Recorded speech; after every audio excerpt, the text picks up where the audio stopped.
عبدالله بیا په ګډوډو سر شو. نه پوهیږو چې دوی څه غواړي او په کوم دریځ ولاړ ده. ملګرو د صلح پلاوي په افغانستان کې لانجې راولاړې کړې دي. دې برخه کې زما فعالیت ډېر و او دا ټول زما له برکته و. او اوس چې کله طالبان وغبغي انتقادونه شروع کړل او عبدالله کوشش کوي چې له دې صحنې نه ځان وباسي.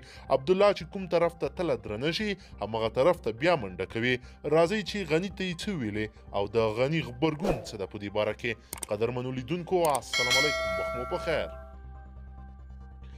د عبدالله په مشرۍ د ثبات او همپالنې ټیم وایي له طالبانو سره د مذاکراتو لپاره باید داسې یو پلاوی ګمارل شوی وای چې ملي ګټې او نزاکتونه یې پیژندلی او د سولې مخالفت یې نه کوي. پالنې ټیم ویان فریدون خوزون په خپله فیسبوک پاڼه لیکلي له طالبانو سره د خبرو اترو لپاره داسې پلاوي ته اړتیا ده چې افغانستان قومي جوړښتونه ملي ګټې او نزاکتونه یې وپیژني.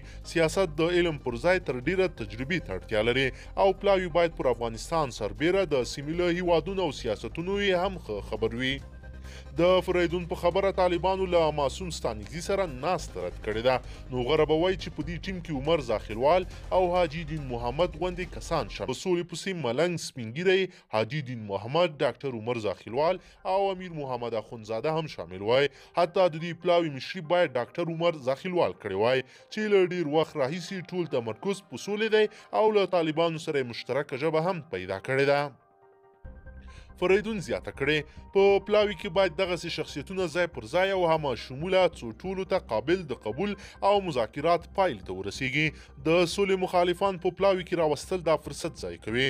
د اشرف غني مذاکراتي ټیم چې څو ورځې وړاندې اعلان شوی 21 تنه غړي لري او مشري د ملي امنیت پخوانی رئیس معصوم ستانکزي ته سپارل شوی وه. جوړ شوي پلاوي په طالبانو سربیره د ګڼو نورو سیاسي ګوندونو له لوري هم رد شوي او نیوکه ورباندې وشوې چې دا پلاوي د طالبانو سره د خبرو وړتیا نه لري. دا په داسې حال کې ده چې دغه ټول پلاوي اکثریت د جمعیت او د عبدالله له لورو او د ځینو ګوندونو له لورو معرفي شوي دي.